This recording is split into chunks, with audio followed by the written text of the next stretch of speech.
Hello' guys, নতুন এটা ভিডিঅ'লৈ আপোনালোকক সকলোকে স্বাগতম জনালোঁ। এয়া দেখিছেনে মই ক'ত বহি আছোঁ, এয়া কি কৰিবলৈ লৈছোঁ বাৰু আপোনালোকক কৈ আছোঁ হা। এয়া মই গৈছিলোঁ কালি যে দাঁত সৰাবলৈ বুলি, এয়া দাঁত সৰাবৰ কাৰণে পেলাই বহি আছোঁ। প্ৰথমতে কি হয়, অকণমান কিবা জুলীয়া স্প্ৰে নিচিনা অকণমান মাৰি ল'লে মুখত দেই, মুখখন তেতিয়া একেবাৰে উঠটো অকৰা হৈ থাকিলে আৰু ডাঙৰ ডাঙৰ তেনেকুৱা নিচিনা লাগে। যিটো মানে দাঁতটো সৰুৱাব, সেই দাঁতটো সৰুৱা সেইডোখৰতে মাৰি দিলে আৰু কিন্তু মুখখনহে দুটাহে কিবা অকৰা নিচিনা লাগিলে। তাৰপিছত এতিয়া এইফালে বেজী এটা দিছে, মানে যিটো দাঁত সৰুৱাব, দাঁত সৰুৱাটো তাতে দিছে বেজী এটা। বেজীটো দিনটো বাৰু সিমান গম নাপায় দেই, অকণমান এনেই কিবা খোচা নিচিনা গম পাইছিলোঁ আৰু বেছি গম পোৱা নাই।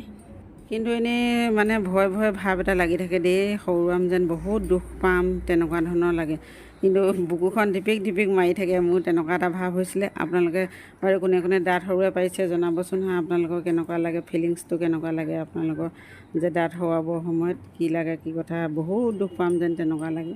আচলতে কি পোনেই বেজীটো দি লয় যে, সেই বেজীটো দি জাল থকালৈকে বাৰু গম পোৱা নাযায়, বিষ অনুভৱ কৰা নাযায়। দাঁতটো সৰুৱাও আচলতে গম নাপালোঁ যে দাঁতটো উলিয়াই আনিলে বুলি দেই। তাৰপিছতহে গম পাইছোঁ যেতিয়া কপাৰডোখৰ ভৰাই দিলে, মানে যিডোখৰ দাঁত সৰুৱাইছিল, দাঁত সৰুৱা তাতে আৰু কপাৰ গাঁতটোত আৰু এয়া কপাৰডোখৰ সোমাই দিলে, তেতিয়াহে গম পাইছোঁ যে দাঁতটো সৰুৱাই নিলে বুলি হা। দাঁতটো আপোনালোকক দেখাই আছোঁ বাৰু কেনেকুৱা কি দাঁতটো হা।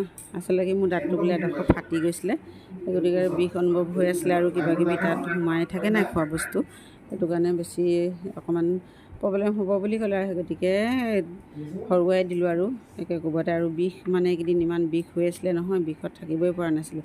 সেই গতিকে আৰু গ'লোঁ ডাক্তৰ ওচৰলৈ, গৈ আৰু চিধা সৰুৱাই দিলোঁ আৰু ৰখি নাথাকিলোঁ হা।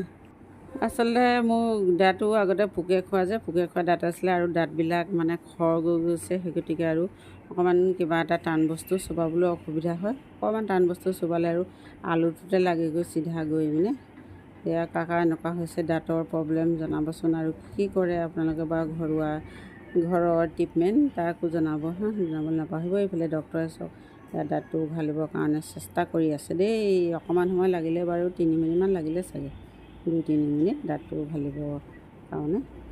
এইফালে হোৱাগৈ নাই, অলপ বাকী আছে। এয়া আপোনালোকক দেখাই আছোঁ দাঁতটো দেই কেনেকুৱাটো আছিলে। এইফালে চাওক, এইটোৱে আছিলে দাঁত, এইটো সৰুৱালে একদম গোটেইটো তলডোখৰটো